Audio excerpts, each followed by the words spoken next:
යාළුවනේ අද අපි අරගෙන ආවේ 2024 දී රිලීස් වුණ ඉන්ඩෝනේසියන් ට්‍රෙලර් මූවි එකක්. මූවි එකේ නම තමයි සුමාලා. ඒක කොච්චර භයානකද කියුවත් ඔයාලා මේක තනියම බලන්න නම් එපා. කතාව පටන් ගන්න 1976 පොඩි ගමකින්. එතන පොඩි ළමයි ටිකක් වගා බිමක ෆුට්බෝල් සෙල්ලම් කරනවා. ඉර බැහැගෙන යනකොට හැමෝම යාළගේ ගෙවල් වල යන්න යනවා. ඒත් පිරිමි ළමයි දෙන්නෙක් තවමත් සෙල්ලම් කරනවා. එක පාරටම වැරදීමකින් සූතරිස්කෝ ෆුට්බෝල් එක කික් කරනවා ඉරුඟු වගාව පැත්තට. ඒක හොයන්න මේ දෙන්න වගාව ඇතුළටම යනවා. ටිකෙන් ටික අඳුරු වැටෙන්න පටන් ගන්නවා. ඒත් එයාලට බෝලේ හමු වෙන්නේ නැහැ. එක පාරටම ඉරුඟු වගාව ඇතුලෙන් අමුතු සද්ද ඇහෙන්න ගන්නවා. ඒ දෙන්න ඒත් බය වෙන්නේ නැහැ. වගාව ඇතුළටම යන්න තීරණය කරනවා. එයාලා ඉස්සරහට එක ගෑනු ළමයෙක් ගෙනවා. එයාලගේ ෆුට්බෝල් එක අතේ තියාගෙන වගාව ඇතුළට යන්න යනවා. සූතරිස්කෝ කිසිම දෙයක් හිතන්නේ නැතුව එයාගේ පස්සෙන් දුවන්න යනවා. අනිත් ළමයාත් එයාගේ පස්සෙන්ම දුවන්න ගන්නවා. එයා ඉරුඟු වගාවෙන් එළියට එනකොට දැකපු දෙයින් එයා ගොඩක් බය වෙනවා. එයාගේ යාළුවා බිම වැටිලා ඉන්නවා. ඒ ගෑනු ළමයා එයාව මරලා දානවා. එයා එතනින් පණ බේරගෙන ගෙදර දුවන්න ගන්නවා. ගමේ හැමෝම කිනි පන්දම් අරගෙන සූතරිස්කෝව හොයන්න යනවා. ගඟ අයිනේ ඉවුරේ එයාගේ මලමිනිය හමු වෙනවා.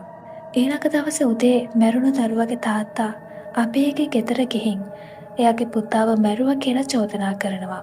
ඒ දරුවා අඬ අඬ කියනවා මම යාව මැරුවේ නෑ. ගෑනු ළමෙක් තමයි යාව මැරුවේ. ඒත් කවුරුත් එයාගේ කතාව පිළිගන්නේ නෑ. හැමෝම හිතනවා එයා කියන්නේ බොරු කියලා. ඊට පස්සේ සක්තෝ එතනට එනවා.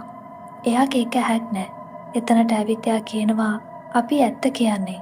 එයා කියනවා මේක 1947 දී එක ශාපයක් නිසා සිද්ධ වෙච්ච දෙයක් කියලා. 1947 දී ගමේ සල්ලිකාර සෝජිමන් කියලා පුද්ගලෙක් ජීවත් වුණා. එයාගේ බාප්පා එයාගේ ඉඩකඩම් අයිති කරගන්න බලාගෙන ඉන්නේ. සෝජිමන්ගේ පිරිත සූලාස්ත්‍රී ඉක්මනටම ප්‍රෙග්නන්ට් උනේ නැත්නම් එයාගේ ඔක්කොම ඉඩකඩම් එයාගේ බාප්පට අයිති වෙනවා. සෝජිමන්ගේ පිරිත ගෑනු කෙනෙක් එක්ක එක ගෑනු කෙනෙක් ළඟට යනවා. එයා කියනවා එයාව ප්‍රෙග්නන්ට් කරවන්නම් ඒකට ලොකු කැපකිරීමක් කරන්න වෙනවා. ඔයාට යක්ෂයා එක්ක එක කිවිසුමකට එන්න වෙනවා.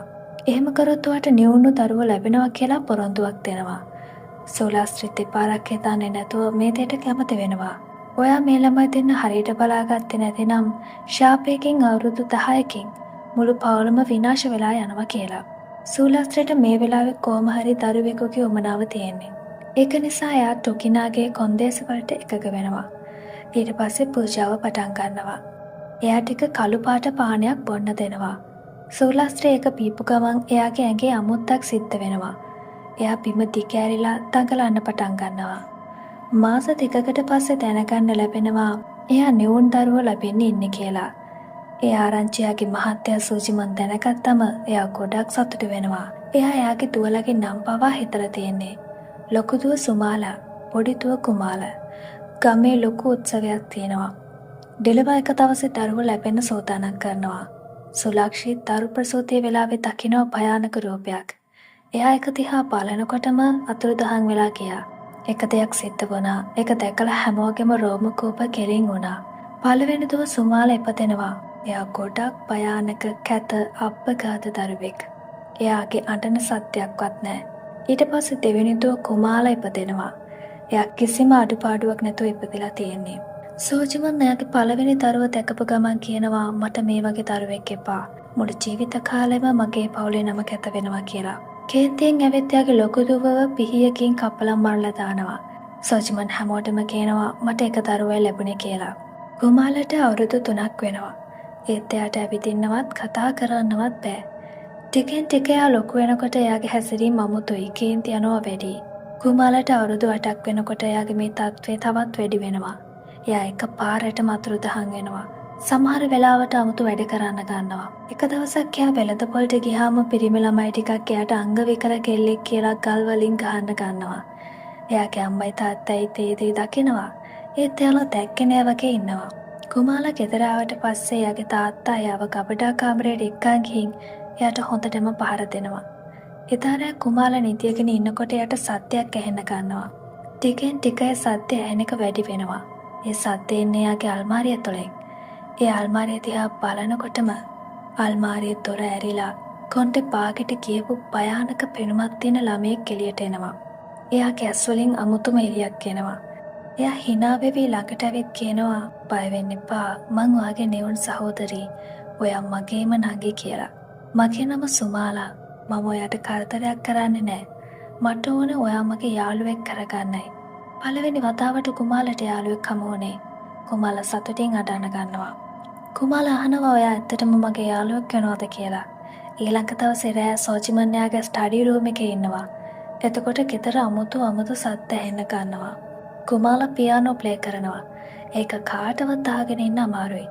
සෝජිමන්ට කේන්ති ගිහින් කුමාලා ළඟට ඇවිත් කුමාලගේ කනට ගහනවා. එයාගේ අම්මා සෝලාස්ත්‍රි කිසිම දෙයක් නොකිය බලාගෙන ඉන්නවා. කුමාලගේ ඇස්වල කඳුළු පිරීලා. ටික වෙලාවකට පස්සේ කුමාලා ස්ටඩි රූම් එකට යනවා. සෝජිමන් පොතක් කියවන ගමන් ඉන්නේ. සෝජිමන් ඔළුව උස්සලා බලනකොට එයාගේ ඉස්සරහා කුමාලා ඉන්න විදිය දැක්කම බය වෙනවා. කුමාලා එයාගේ ළඟට ගිහින් පෑනක් අරගෙන සෝජිමන්ගේ අතට අනිනවා. සෝජිමන් වේදනාවෙන් කෑ ගහන්න ගන්නවා. ඊළඟ දවසේ උදේ සෝජිමන් භයානක තීරණයක් ගන්නවා.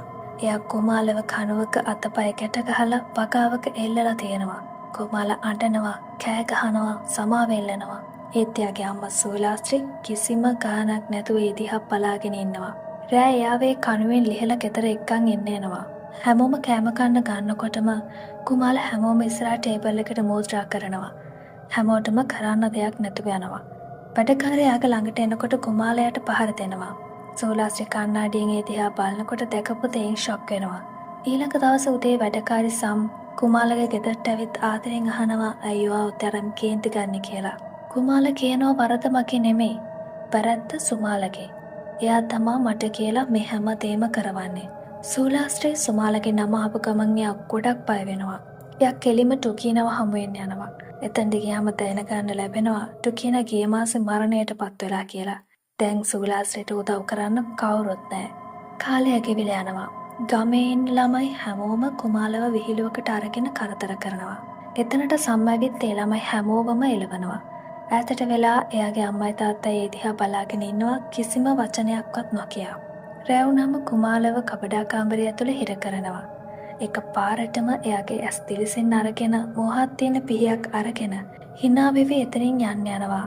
එයාට විහිළු කරපු ළමයි හොයාගෙන. කුමාලා ඒ ළමයිව මරලා දානවා. උදේ එළිය වැටුනම මුළු ගමම එතනට එනවා.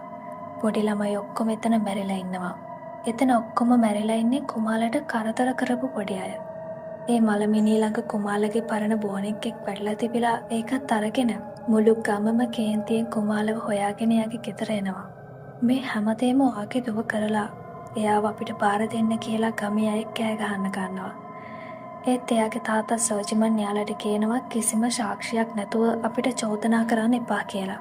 ගමේ අයකව කිසිම සාක්ෂියක් නැති නිසා එයාලා එතනින් යන්න යනවා. සෝජිමන්ට සැකයක් ඇති වෙනවා. එයා ගබඩා කාමරයට ගිහින් බලනකොට එයා දකිනවා එතන එළියට යන්න පුළුවන් බිත්තියේ ලොකු සිදුරක් තියෙනවා. ඒ කියන්නේ කුමාලා රැට හොරෙන් එළියට යන්න පුළුවන්. එයා වෙන්න ඕනේ පොඩි අයව මරන්න නැත්තේ. සෝජිමන්ට හිතෙනවා මේ හැමදේම කුමාලා තමයි කරලා තියෙන්නේ කියලා. සෝලාස්ත්‍රි කියනවා මේ හැමදේම කරන්නේ ඔයා පොඩි කාලේ ඔයාගේ අතින්ම මරපු සුමාලා කියලා. සෝජිමන් බය වෙලා කුමාලගේ කාමරයට යනවා. එයාගෙන් අහනවා පුතා ඇත්ත කියන්න මොකද්ද මෙතන වෙන්නේ කියලා. කුමාලා කියනවා තාත්තේ සුමාලා මාව දැන් අතාරින්නේ නැහැ. මොකද මේ කිසිම දෙයක් මම නෙමෙයි කරේ. මේ හැමදේම කරේ සුමාලා. සෝජිමන් මේ කතාව අහපු ගමන් කුමාලගේ කකුල් වලට අඟුළු දානවා. දැන් හැමෝම දැනගන්නවා ඉස්සරහට ලොකු දෙයක් සිද්ධ වෙනවා කියලා. කුමාලගේ ළඟින්ම ඉන්න වැඩකාරි සම් කබඩා කාමරයට එනවා. එයා කුමාලට අම්මා වගේ සලකන කෙනා. ඇවිත් එයාව තුරුළු කරගන්නවා. හෙට ඔයාගේ 10 වෙනි උපන්දිනේ. එයා අහනවා මම ඔයාට මොකක්ද දෙන්න ඕනේ තෑග්ග කියලා. කුමාලගේ ඇස්වල කඳුළු පිරෙලා. කුමාලා කියනවා ඔයා මෙහෙන් යන්න. මොකද සුමාලා ඔයාව මරලා දායි. එතකොට සම් එයාගේ පොතත් එක්ක එහෙන් යන්න යනවා. සෝජිමන් මන්තරකාරයෙක් ළඟට යනවා. එයා කියනවා අද රෑ 12න් පස්සේ කුමාලට වයස අවුරුදු 10ක් වෙනවා. එතකොට සුමාලා සම්පූර්ණයෙන්ම කුමාලගේ ඇඟට ඇතුළු වෙනවා. ඊට කලින් එයාව නතර කරේ නැතිනම් කුමාලා සතහටම රාක්ෂයෙක් වෙනවා කියලා. එයා කඩුවක් අරගෙන කියනවා මේ කඩුවෙන් එයාගේ ආත්මය දුර්වල කරන්න පුළුවන්. හැබැයි මේක පාවිච්චි කරන්න පුළුවන් එක විදියයි තියෙන්නේ. සෝජිමන් ගෙදර යනවා. ගෙදර හැමෝම මරලා දාලා එයාගේ පිරිත සෝලාස්ත්‍රි මැරිලා බිම වැටිලා ඉන්නවා. සෝජිමන් එයාව තුරුළු කරන්න අඬන්න ගන්නවා. එයා කුමාලවයි සුමාලවයි දකිනවා. එයා ඒ කඩුව අරගෙන කුමාල ඉන්න පැත්තට යන්න හදනකොටම සුමාලගේ ආත්මය කුමාලගේ ඇඟ ඇතුළට යනවා. දැන් එයා කුමාල නෙමෙයි සම්පූර්ණයෙන්ම සුමාල වෙලා. එයා සෝජිමන්ට පහර දෙන්න ගන්නවා. සෝජිමන් එතනින් බේරෙනවා. සෝජිමන් ගාව එකම විකල්පය තිබ්බේ ගමේ අය වෙතන්ට ගෙන්න ගන්න එක. ගමේ හැමෝම සුමාල කෑග ගා හොයන්න ගන්නවා. සෝජිමන් අවසානයේදී ඒ කඩුව අතට ගන්නවා. එයා ඒ ආත්මය විනාශ කළා දාන්න එළියට යනවා. පකාවතරින් එයා දකිනවා භයානක පෙනුමකින් සුමාල ඉන්නවා. සෝජිමන් වැඩි වෙලා ගන්නේ නැතුව එයාට කඩුවෙන් පහර දෙනවා. කඩුව සුමාලගේ බඩ හරහා යනවා. එයා හිතන්නේ දැන් හැමදේම ඉවරයි කියලා. සුමාල hina වෙන්න ගන්නවා. එයා සෝජිමන්ගේ පපුවට කඩුවෙන් පහර දීලා සෝජිමන්ව මරලා දානවා. ඊළඟ දවසේ උදේ ගමේ අය දකිනවා ගොවිතැනේ කණුවක සෝජිමන්ව එල්ලලා තේනවා. ගම ඇතැල්ල ගියපු සම්පව්වෙන්ද ගමට එනවා එයාගේ පුතත් එක්ක. එයාගේ පුතා වෙන කවුරුත් නෙමෙයි. ඒක හැක් නැති ගමේ අයට දැන් මේ කතාව කියන පුද්ගලයා. එයා ගමේ අයට කියනවා සුමාල ආයෙත් ඇවිත් තියෙන්නේ. යාළුවනේ මේ තමයි 2024 ඉන්දුනීසියන් හොරර් ෆිල්ම් එකේ සම්පූර්ණ කතාව. තවම අපේ ස්කේඩි මූවිස් YouTube channel එක subscribe කරපු නැති යාළුවෝ දැන්ම subscribe කරන්න. ඔයාලට සුබ දවසක්.